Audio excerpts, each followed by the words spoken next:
I know that Chuck Todd was supposed to be on this panel before, I guess he got replaced with Timu Harry Sisson here, but I said, no, he's not. He's taking part in a debate as to who should be the next president of the United States. And she burst out laughing. She said, but he's asleep. We would hold events for Biden. They would confiscate our phone. My phone, they singled me out because they know I'm pretty prolific on social. They put it in a Ziploc bag, in a cubby that I couldn't access until after the event. And they would police my posts. This is the kind of regime that we are operating under. Yeah, I'm not entirely sure. The next line is, it is an entirely separate scandal. Where were your balls, Jake Tapper? Where did they go exactly for the last 4 years? This is not like a George Clooney apologist tour here, but I'd say a longtime Biden aide says he just had to win and then he could disappear for 4 years. He'd only have to show proof of life every once in a while. Joe Biden is not Richard Nixon. The hiding and the cover-up of his deterioration is not Watergate. I'm not entirely sure I agree, Jake, with that conclusion. Looked at the screen for about 20 seconds and said, Daddy, is that man asleep?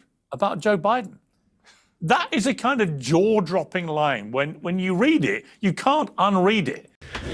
What's up, everybody? Welcome back to the channel. Okay, so the moment that we've been waiting for, Jake Tapper shows up on the shores of Piers Morgan Uncensored to see if Piers Morgan is going to have a little bit of journalistic integrity and actually push back against this guy and say, you were part of the problem. You were part of the cover-up. Well, you guys, you might be a little bit disappointed. But before we get into that, I need y'all to do me a big giant favor. Smash that like button for me. I would greatly appreciate that. And if you could, subscribe. We cover news, we cover politics, we go over the manipulations of the corporate press.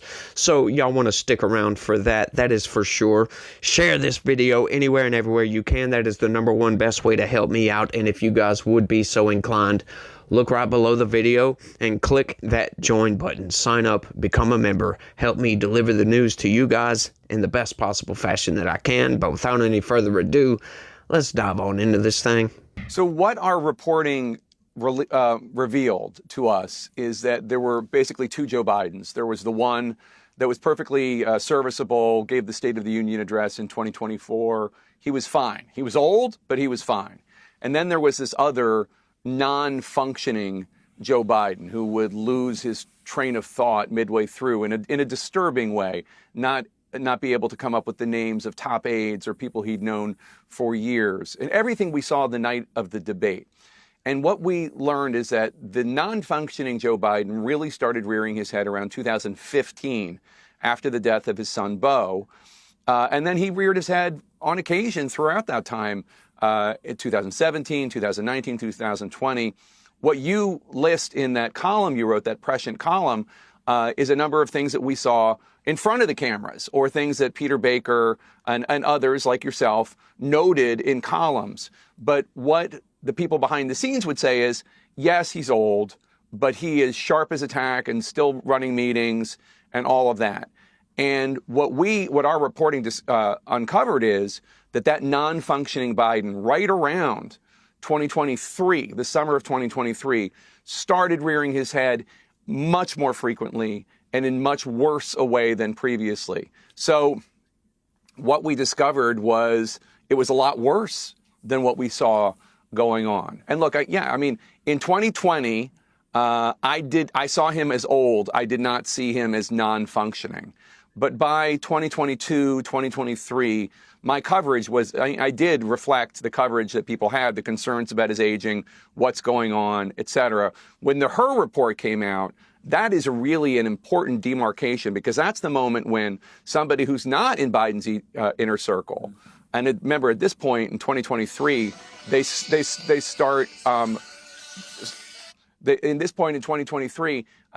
start sequestering Biden away from even his own cabinet secretaries. The Her report comes out, and this special counsel's like, look, this is what we saw 5 hours behind the scenes, and it was alarming. Yeah, it was completely alarming. Alex, two specific questions. When it gets into the blame game about who was driving the cover-up, you know, I was struck when I went back to read these columns I wrote, and the one that I wrote in 2022, it was around that time that Biden suddenly claimed he had cancer. Now, we now know from him that he does have aggressive prostate cancer. And I'm going to come to that in a moment. But he said then he had cancer, only for the White House physician, Kevin O'Connor, to rush out a statement saying he doesn't, and insisting President Biden remains a healthy, vigorous 78-year-old male who is fit to successfully execute the duties of the presidency. To which I responded in this column, does he though? President Biden is showing more and more signs of deteriorating cognitive and physical decline that just isn't to do with his age. I know 90-year-olds twice as lucid and mobile as he is. Now, I'm not repeating this to say, oh, look, I was a smart aleck. And okay, folks, I think I know what's going on with this. You guys let me know down in the comments section if you agree with this, right? What we have going on here. This is what the corporate press does. They are the best at doing these types of things. It's manipulation. Of course, what we have is a gaslighting campaign, a massive gaslighting campaign, disguised as an apology tour, masquerading as, hey, won't you buy my book, please? We're sorry. That's what we have going on here. What they do, they weaponize Biden's decline, and then they monetize that weaponization and say, oh, we're sorry. We covered this up. And they're trying to say, oh, no, we were lied to. As if we know these people don't have eyes that they can see this with.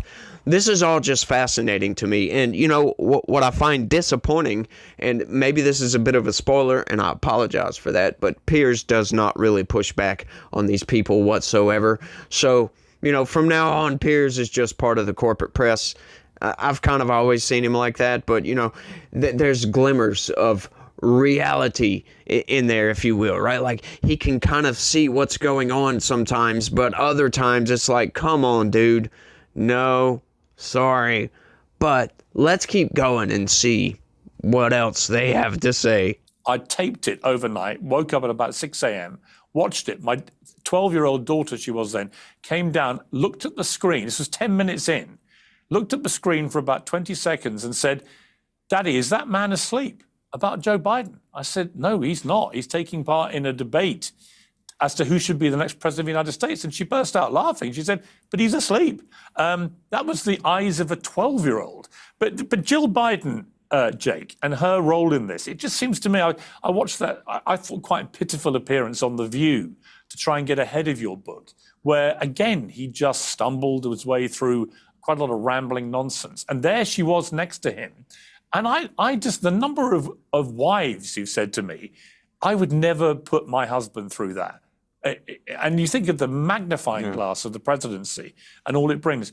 What do you think is going on there? Why would, she's not an actual doctor, I know that, but why would his wife, given what he's been through in his life, losing his first wife, losing his baby daughter, losing his son Beau in his 40s, why would she want to put him through that kind of humiliation and potential huge stress that goes with that job on his health, which was clearly deteriorating? So I think there are any number of reasons. I mean, we contain multitudes, right? So the first one is the belief that only Joe can beat Donald Trump, and Donald Trump poses an existential threat. So that drives a lot of the decision making. There's also the fact that she loves him dearly, and this is what he wants to do, so she's with him. There's also a third reason. She's in denial about what's going on, as is not uncommon for spouses whose husbands or wives are going through some deterioration. Fourth, and this is the less flattering explanation, she was very enamored of the lifestyle. It is fun being first lady. She was on three Vogue covers in 4 years. That's the same number that Michelle Obama was on in 8 years. Alex had reporting about people close to the White House or people close to the first lady saying that she had become Jackie Ode. She had really gotten in to what it's like to be first lady and the glamour and all that. And then fifth of all, there's also the Hunter factor, which is the fact that Hunter Biden was under investigation. And the best way that they could protect him was to keep the presidency so that they could protect him either through the Justice Department, which didn't go as well as they wanted, or through the pardon power, which they did. They ultimately pardoned him. Fascinating. Alex, I mean, the other potential villains here are the coterie of big celebrities, led, I would argue, by George Clooney, who did perform a screeching U-turn after that debate. But, he was there at that fundraiser in LA when Obama had to lead Biden off. And it was quite obvious what he was doing. He was trying to protect him from sort of losing his way on stage in front of the world. But, I do find it pretty rich that people like George Clooney position themselves as the great saviors of this crisis when they all knew. This idea that they didn't know what he was actually like, given the time they were spending around him. They knew. Barack Obama knew. George Clooney knew. The whole Democrat machine around Biden knew. The White House, they all knew, didn't they? I mean, they were all in on this. They were all in on this. It can't be Trump. Therefore, we just have to pretend this is going to be okay. Well, to single out George Clooney, I don't think it's completely fair because George Clooney had only seen him in late 2022. And then after, I think you're right to Yeah, but point Alex, out, hang on. Let me just stop you there. He'd seen exactly what I'd been seeing. So you don't have to physically see him. I've never met Joe Biden. He rang me once about a column I wrote. Very poignant conversation we had actually about when Bo died. And I said he was potentially the greatest American president America will now never know it could have had. And he rang me and it was a very moving conversation about life and grief and everything else. That was my only ever contact with Joe Biden. But it didn't take me having to see him in that period to witness what I was witnessing with my own eyes. And so was George Clooney. He's a politically savvy guy. And that's what I mean, is I don't think they had to physically be in the room with him to know what was going on. Well, I'd say George Clooney, was believing a lot of what the people behind the White House were telling people, including White House reporters, and White House reporters believed it, even though they were around longer than George Clooney. I'd also say that George Clooney, this is not like a George Clooney apologist talk here, but I'd say George Clooney had a lot more courage in writing that op-ed calling for Biden to drop out after the debate than basically most members of the Democratic Party. At the end of the day, only one Democratic senator, despite the vast majority, almost all of them believing he should no longer be the nominee, only one said so publicly. So, see, I kind of have to agree with Alex right here because, hang on, Piers, you're singling out George Clooney of all people, but hang on, if we're going to single out one person, let's single out everybody because it was everybody that was around Biden. They all knew. Sure, they may see the few hours during the day where Joe Biden is somewhat cognizant of what he is doing, of reality, for crying out loud, but how about the rest of the day? And how about everybody else? All the Democratic senators that came up on CNN and MSNBC and all these places and said he's a dynamo in the freaking background. How about everybody else around him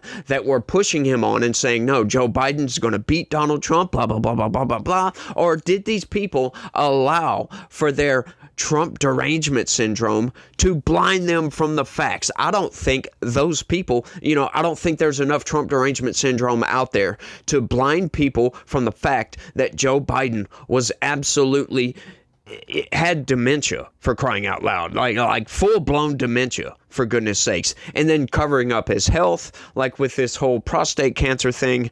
That's fascinating as well. That's another scandal on top of this scandal right here. But yeah, let's not point the finger at a single person. Let's point the finger at everybody, right? Because the entirety of right-wing media and everybody on the right was like, what is going on with this? Like, Joe Biden's in clear cognitive decline, and you guys are telling me he's a dynamo in the freaking background. He's just fine. Keep pushing forward. Let's go. He's going to beat Donald Trump. And we're all like, are you guys freaking delusional? Like, everybody on the right. Like, you mean to tell me that none of these people knew this? Like, they had to have known. All of them. Not just George Clooney.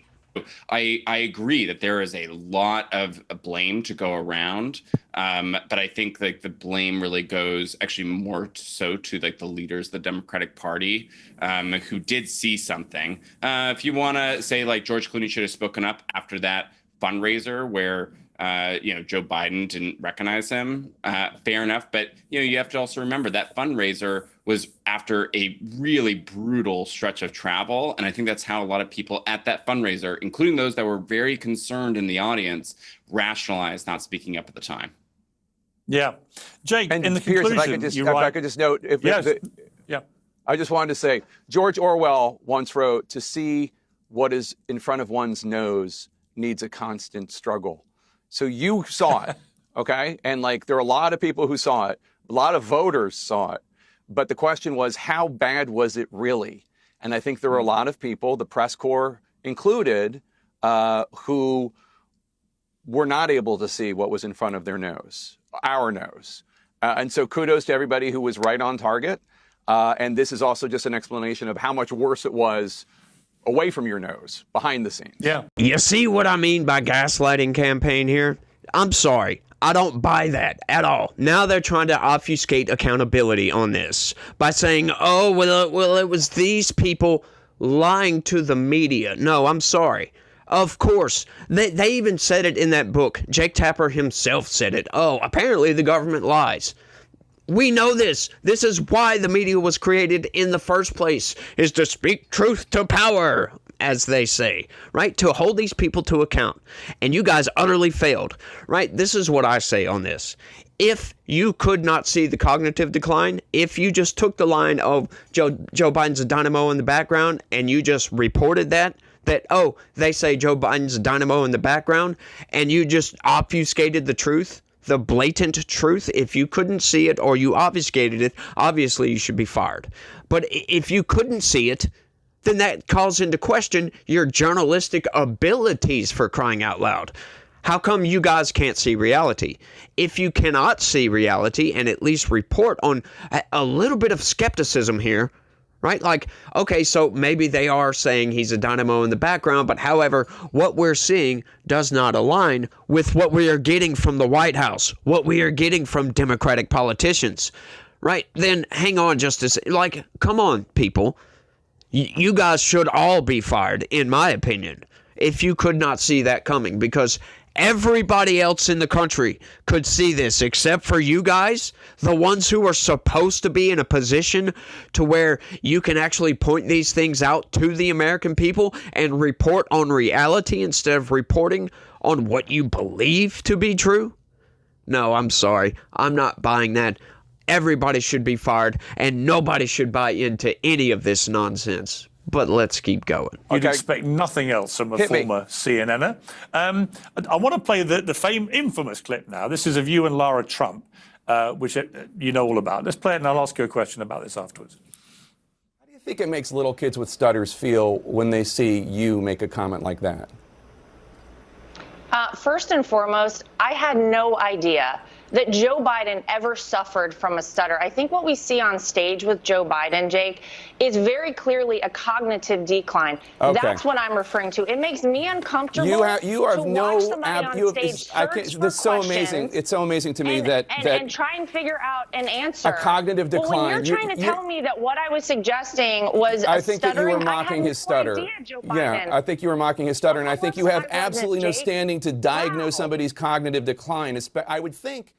So, Jake, I'm going to put my David Frost hat on here, being a British broadcaster, and following the Watergate theme.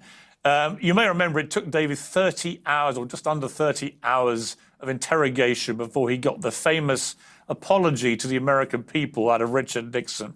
And my question for you would be this. I know you apologized, I believe, and correct me if I'm wrong, to Lara Trump, that you've contacted her since and apologized to her.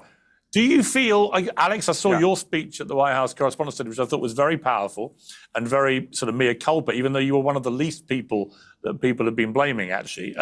But Jake, in your case, do you feel that you owe the American people an apology for slightly dropping the ball with this, and not just to Lara Trump? I feel like I owe the American people an acknowledgement that I wish I had covered the story better. Knowing what we know now and looking back on that interview, which I feel tremendous humility about, she was right and I was wrong. I did not see in the moments he was having, I did not see that as cognitive decline. She did. Our reporting suggests that she was correct. So I feel humility. I've apologized to her.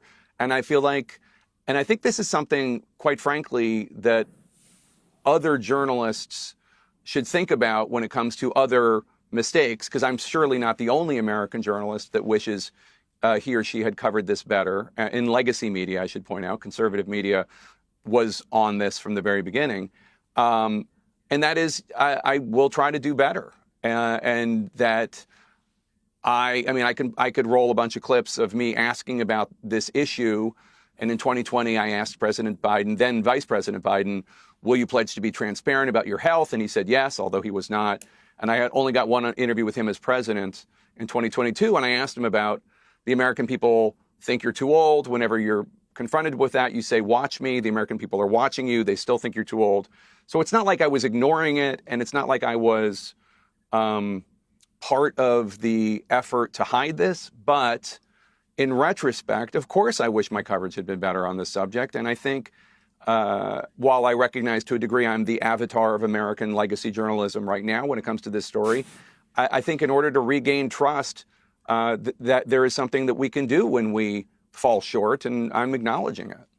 The avatar of legacy media. Are you effing kidding me with this? You know what this reminds me of, you guys? It really does. It reminds me of somebody, a waiter walking up to a table, right? After these people have been waiting for an hour to get their food, and the waiter, say he has a glass of water on his little thing right here, and you ask him, hey, where's the food? We're about to leave. What is going on with this? And the waiter just looks at you, grabs the thing of water, takes it, and dumps it on your head, and then tells you, the food's coming out of the oven right now, and walks off.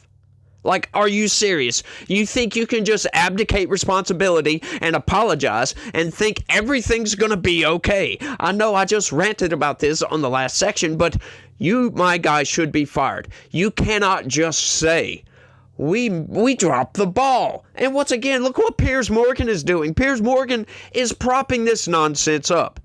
You cannot take a scandal and then, weaponize that scandal, gaslight everybody into thinking, oh, you're all crazy conspiracy theorists out there for thinking this thing, which is so blatantly true that everybody is yelling and screaming about this, and then monetize that scandal and just apologize for it and think everything's going to be okay. Like, are you kidding me with this? Seriously, where is the accountability? Like, I'm just saying, where's the accountability for this? Once again, CNN, I imagine there are thousands of people out there that could do Jake Tapper's job. No freaking problems whatsoever. Like, put me on, for crying out loud. I could do Jake Tapper's job. Easy, my guy. Seriously, like, if I got a whole team, I do all this by myself, by the way. Like, nobody helps me at all. I could do that. No lie. There could be way better people than me that could do Jake Tapper's job. CNN, please, I beg of you, if you want to restore trust in the legacy media, or at least CNN, fire every single one of these people. If you got to do it slowly and methodically, go right ahead. But you should start right now. Fire Jake Tapper. Replace him. Fire Dana Bash. Replace her. Fire Caitlin Collins. Replace her. And then just continue down the line. That is how you restore trust. You do not restore trust by sending these people on a gaslighting campaign masquerading as an apology tour that looks like somebody trying to monetize that apology tour, for crying out loud, because that's exactly what this appears to be. Let's keep going. I was calling for him to have a 25th Amendment move, right? This was 2 years before the election. And I'm not even American. He's not even my president. I could see what was happening. I just want you to be honest, Adam. You knew. When you saw, as Benny said, when you saw him falling over all the time, stumbling, all the gaffes, everything else, in your heart, you knew, didn't you, that he wasn't up to the job? I didn't. No. I knew that he was getting older, but I still think he was up to the job, and you can demonstrate that in the actual work that he did. But just to back up, I will not sit here and deny that Biden is old. What's funny? What's funny? No. Well, he's only a little bit older than Donald Trump. Like you're part of the, it's like. No. Like I will not sit here and deny that Biden is old. I will not sit here and deny that Biden is old, but the framing that you Being guys are old using isn't the is problem. way Being beyond that. senile is the problem. He was not senile. He was not senile at all. Here's the thing. You don't think guys, he's senile? You don't think calling on a Biden- dead congressman is alarming?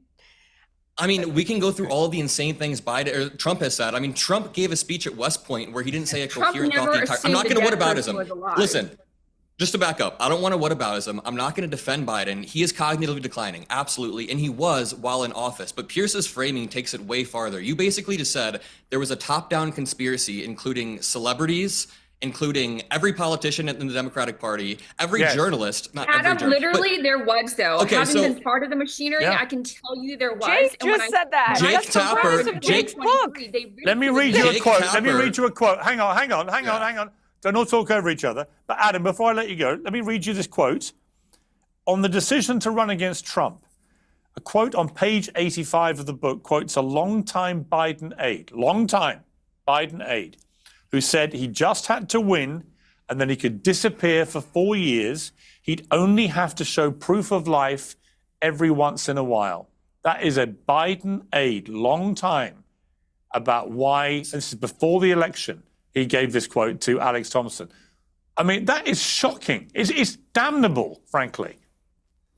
That is shocking. That should not have happened. And that is a different claim than what you just made regarding a top-down effort. I thought you were about to give me some evidence of like every celebrity out there knowing this and then trying to cover Here's the it up. evidence, Adam. Here's the evidence. You were all One watching aide? what I was watching. You were all watching exactly the same thing I was watching. The list that So you Benny were just watching gave. a senile Biden, like even beyond Biden's policy and him keeping a steady hand on the economy, him keeping a steady hand with Russia and Ukraine while Trump is getting rolled right now. I don't want to whataboutism. I want to be good. I don't want to whataboutism and talk about Trump. When it comes to Biden, you can look at his You policy. mean allowing Vladimir Putin to invade Ukraine? You mean allowing What do you mean 10 million allowing? people to come over the southern border illegally? I mean, I could rattle off a list that suggests he wasn't With all due entirely on top respect- of his game. All right, let me With all bring due in respect- Gillian. Okay, this is what I would love to call next level delusionism right here, because holy crap, this guy's like Jake Tapper of all people is coming out and saying, yes, there was a top-down conspiracy. At least everybody in the Biden White House was trying to cover this up. Then they're trying to make you believe, because they're the corporate press, that, oh, we just didn't see it. Now this guy is just denying it outright. Like, there was no conspiracy theory. What are you talking about? Right? Hey, I don't know if you guys out there, do y'all know The Atlantic? You know, the corporate press outlet, the far left, ideologically driven nonsense that comes from them is crazy. Look at this right here. Okay, all we need is your corporeal form. Stay alive. Now look right there at the bottom. Right there at the bottom. When did they write this, you might think? I was at 2024, 2023 maybe? No, March 24th, 2020, for crying out loud. March of 2020, well before Joe Biden was even elected. People on the left knew, all we need is your corporeal form. That lines up perfectly with that statement from that Biden aide, as a matter of fact. And this is from 2020, folks. So this was not well hidden at all, folks. And they're trying to act like they're trying to pretend, once again, that, oh, we were just lied to. Are you kidding me? No, you guys were right there in front. You guys were the shield for Joe Biden's sword, if you will, on this issue.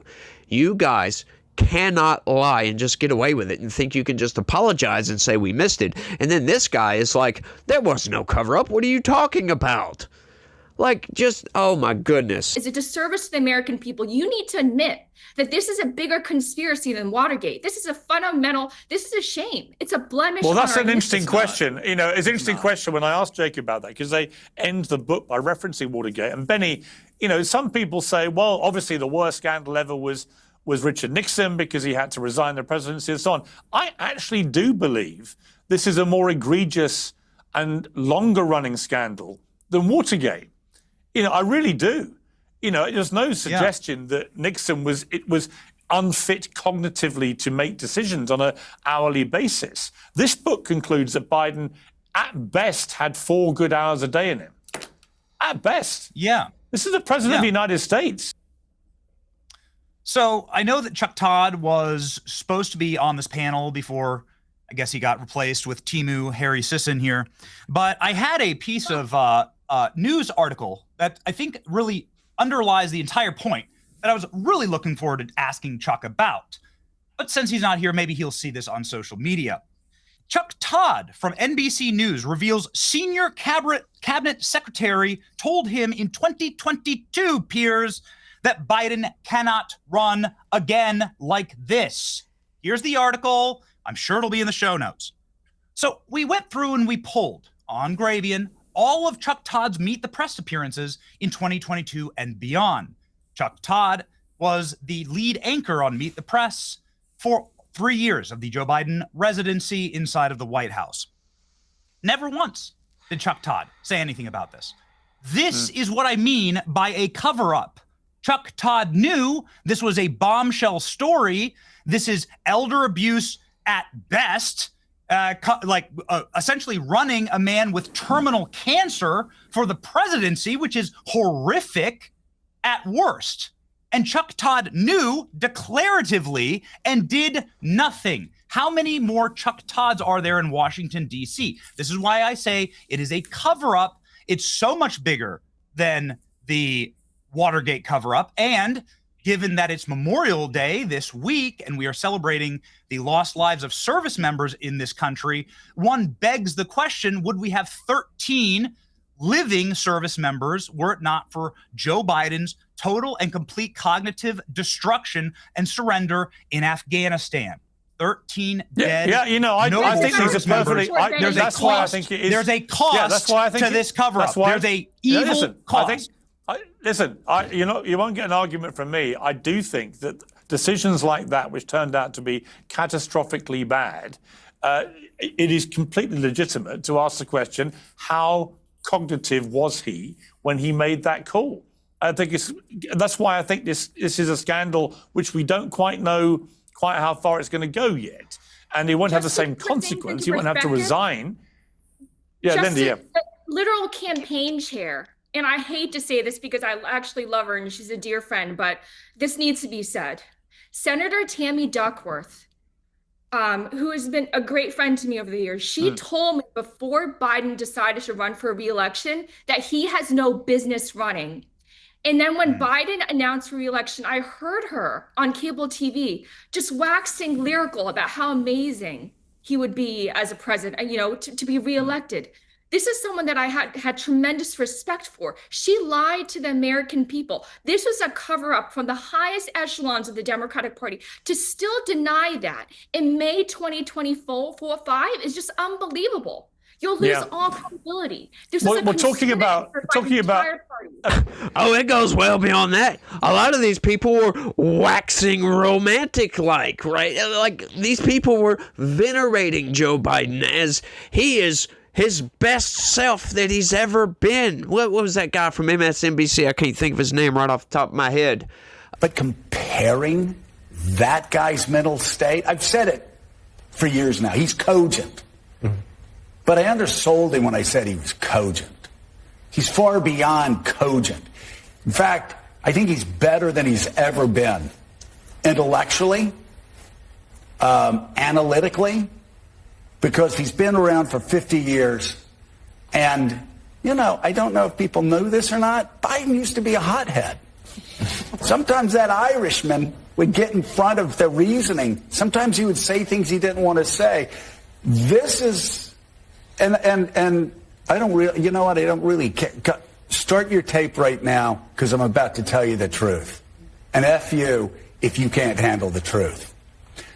This version of Biden, intellectually, analytically, is the best Biden ever. They are the definition of partisan hacks over there, by the way. But, this whole idea that this is a bigger scandal than Watergate, I would have to definitely agree with that. Because for Watergate, yeah, sure, what Nixon did may have been worse, right? Because it was a crime and it was, spying and all that other stuff. We all know about that. But this could put the whole country in peril, right? Joe Biden not actually being there.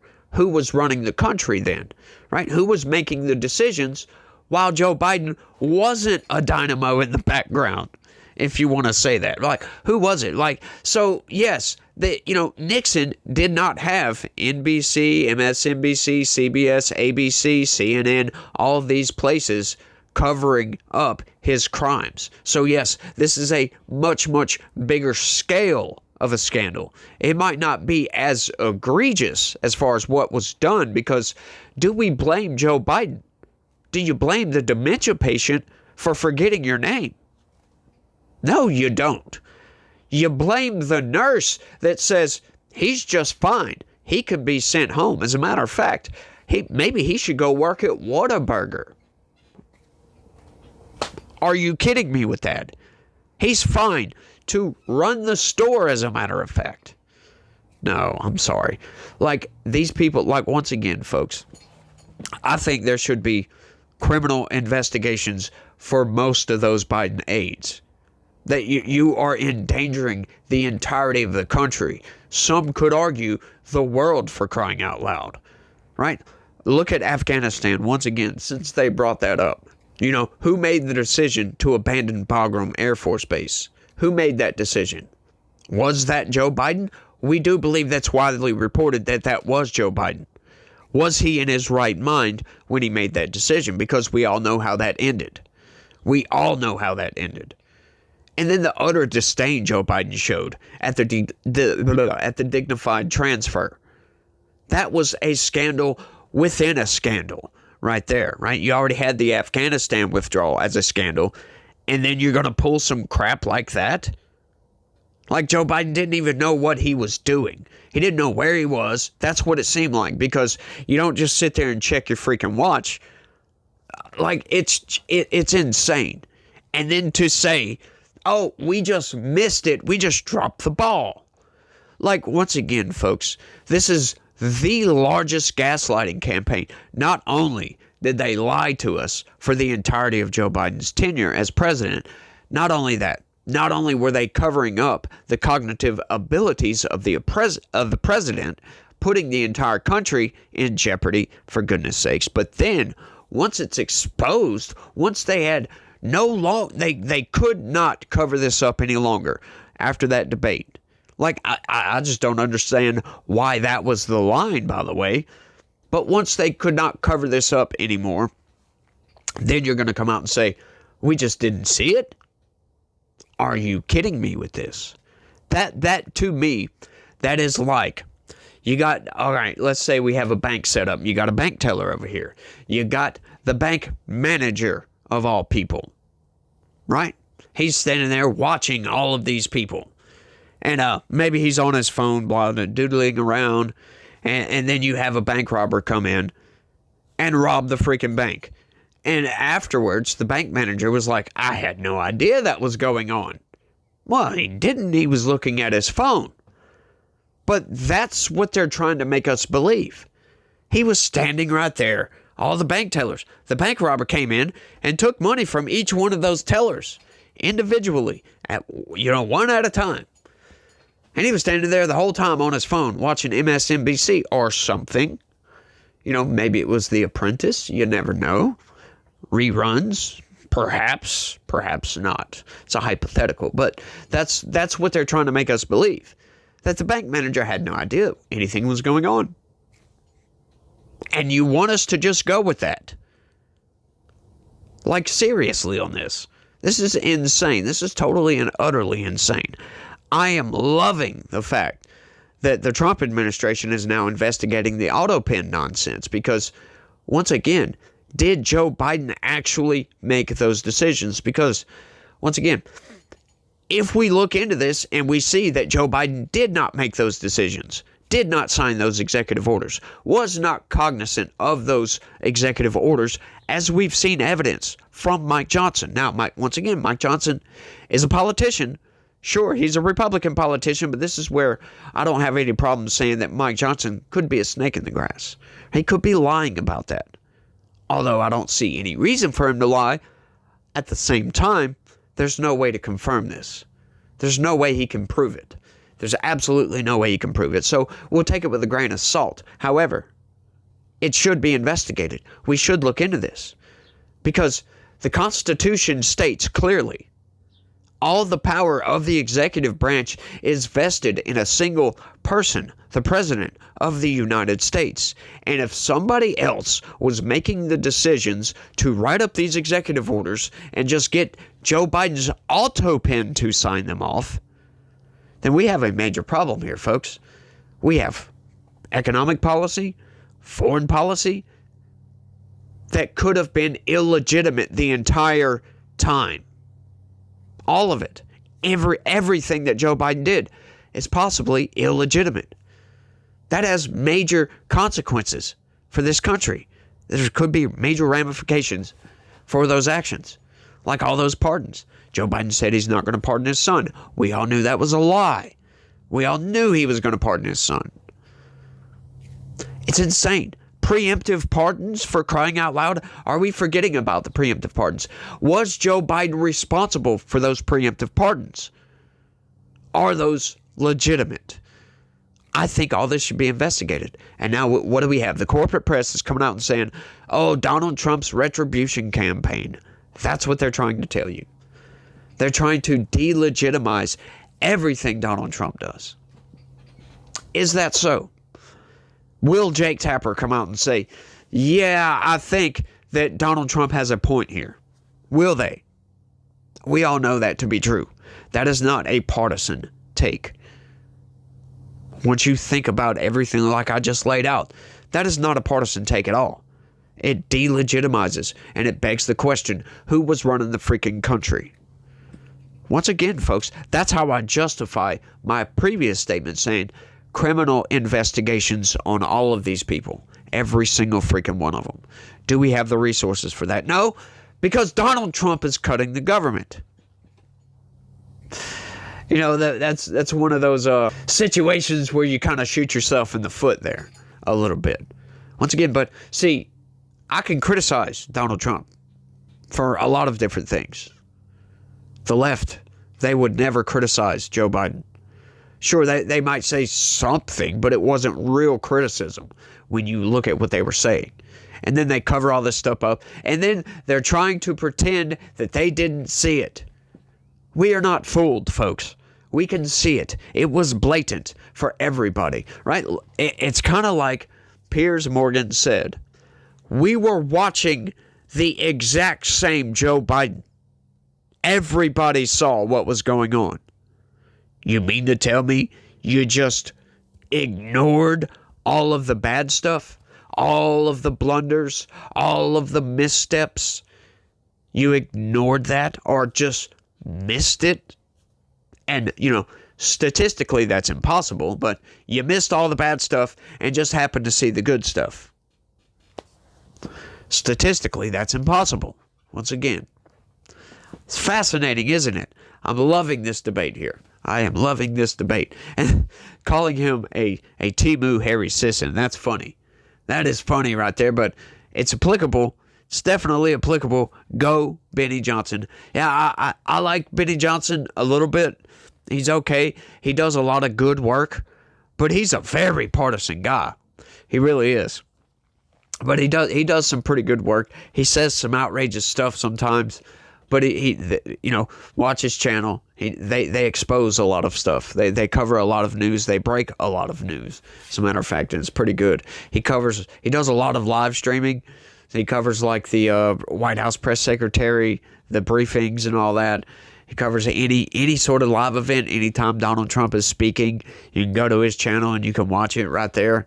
He's covering it. That dude works a lot. I'll say that.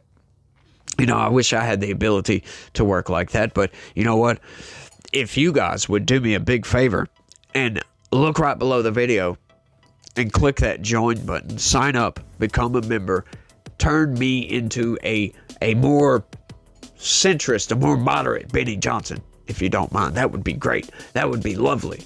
I would love that, but I think that's all I got on this one, y'all. Y'all don't forget to do me that big favor and smash that like button. Subscribe if you're new around here and you like what you had to see. Share this video anywhere and everywhere you can. Tell your friends, tell your family, tell them stop by. Check out my regular videos where we cover the manipulations of the corporate press, which is about what I'm going to do. As soon as I stop recording on this, I'm going to record my video for in the morning. And then we're going to be talking about Doge, as a matter of fact. And then we're going to move right on along into going outside and cutting my grass, because it is summertime down here in southwest Louisiana, and the grass grows really fast. So y'all do me that favor and do all those goobly gobbly stuffs. I would greatly appreciate that. Y'all let me know what y'all think about all this down in the comment section. And y'all try to have a good day. Stay legitical. Peace.